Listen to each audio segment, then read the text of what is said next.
Hello and welcome to your in-depth weekly horoscope for week commencing the 8th of May for the Sun or the Ascendant.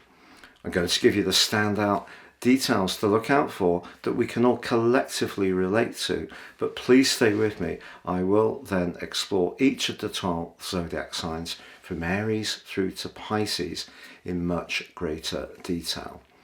Now this week sees Jupiter and Pluto continue their right angle. Pluto's about power and of course is now in retrograde. Jupiter is about expansion. So when we get them at right angles, there can be a tendency to try a little bit too hard, or we may encounter somebody who's trying to enforce their will on us.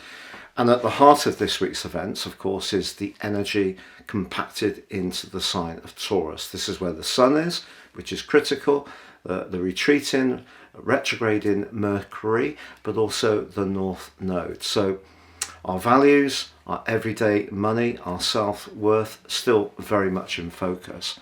But we now have Venus in the sign of Cancer along with Mars, and that's a water sign, and they're both interacting really positively with two influences in another water sign of Pisces, and that's in the guise of Saturn and Neptune. So what can we take from this? Well, I feel that this is a week where we need to be very tuned in to how things feel. So even if we're dealing with some practicalities, very Taurus-like energy, or money, or we're grappling with something that may not necessarily be that easy due to the Mercury retrograde, there could be some snags or snares or some rethinking going on. The best way to navigate all of this is to listen to our inner guide, so our sixth sense, because when we go against that, that's when things can get a little tricky.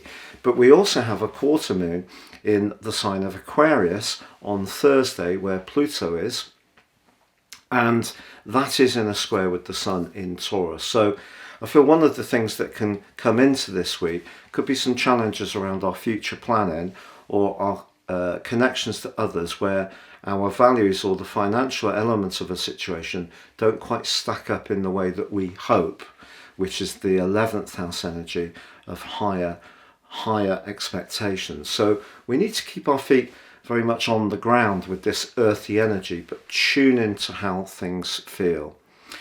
Now, if you're new to my channel, thank you so much for joining us. This is very much a community. I'd be honoured if you'd subscribe. Please click or tap on the bell notification symbol. And do share any thoughts you have. I try to interact with each one. If you're a returning visitor, thank you so much for joining me once more. And if you would like your free daily horoscope fired to your device each morning, then please see the link below where you can subscribe. I've been writing these for about 28 years, and I think that's unusual amongst the YouTube astrologers. So Aquarius, your week commencing the 8th of May forecast sees Pluto retreating in your sign, the first house. It's going to inverse back into your 12th house on the 11th of June. It may be, if you're born right at the start of Aquarius, that things can feel like they're slowing down a little bit.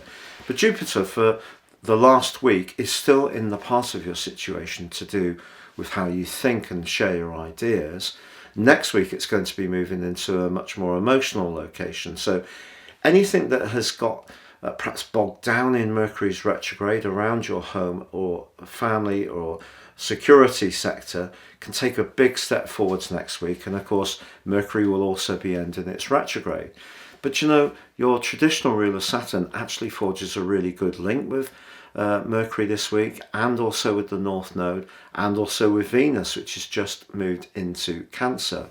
So I think the overall picture is shaping up really well. The quarter moon, which occurs in your sign on Thursday, because, as I mentioned before, it fixed influences, you know, so a degree of flexibility is necessary to deal with a fixed quarter moon, because the Sun in the 4th house of your situation, your home, emotional and family sector, competes with your need to be a completely authentic individual. And sometimes some of the things we want to do for ourselves may not necessarily be at our best to our best advantage in terms of security, but you may feel a strong need to still express yourself. That would be understandable.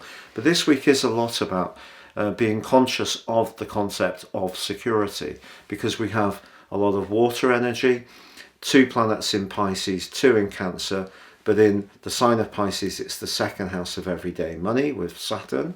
And we also have that energy in the earthier sign of Taurus, how things feel. And I feel it's going to be later this month when you're really going to see things start to pelt along at a much more rapid pace, particularly from when Mars moves into Leo on the 20th and the Sun moves back into the sign of Gemini after an 11-month gap. Things will really skyrocket towards the end of May. So this is a week where I feel you're doing a lot of things that are to do with the foundations of your situation. Make sure your structure is firm, working things out, working with the resources you've got, even if it's a bit tough. Maybe rethinking some things with Mercury retrograde. Things could be a bit blocked in certain situations, but there are planetary influences that give you some opportunities to articulate how you feel, particularly Venus, the planet of relating in the practical 6th house, forging such a great link with Saturn and Mercury. Also the planet of communication, linking very well with Saturn as well. So it's a bit of a serious week in some ways, but a week which is staging a platform for you to thrust forwards later this month with a lot more energy, vitality, and a degree of joie de vivre, Aquarius. If you would like to ascend above this zodiac broadcast, if you give me 3 pieces of personal birth data of time, date and place of birth, I can produce for you your life roadmap report. This can help you to get a much more intimate understanding of the patterns that have played out in your life so far, but also seize the opportunities much more firmly. Also, my special package of 30% off, you will get your 12-month personal forecast, totally unique to you, which can give you searing insights for the time and months to come. If you don't know your time of birth, I've a new product I've developed based very much on the sun. So if you enjoy watching your sun sign videos on YouTube, these will make a lot of sense. The same package, 30% off. Please see the link below. It's been a pleasure being with you. Thank you so much for joining me. Please do like, comment or subscribe.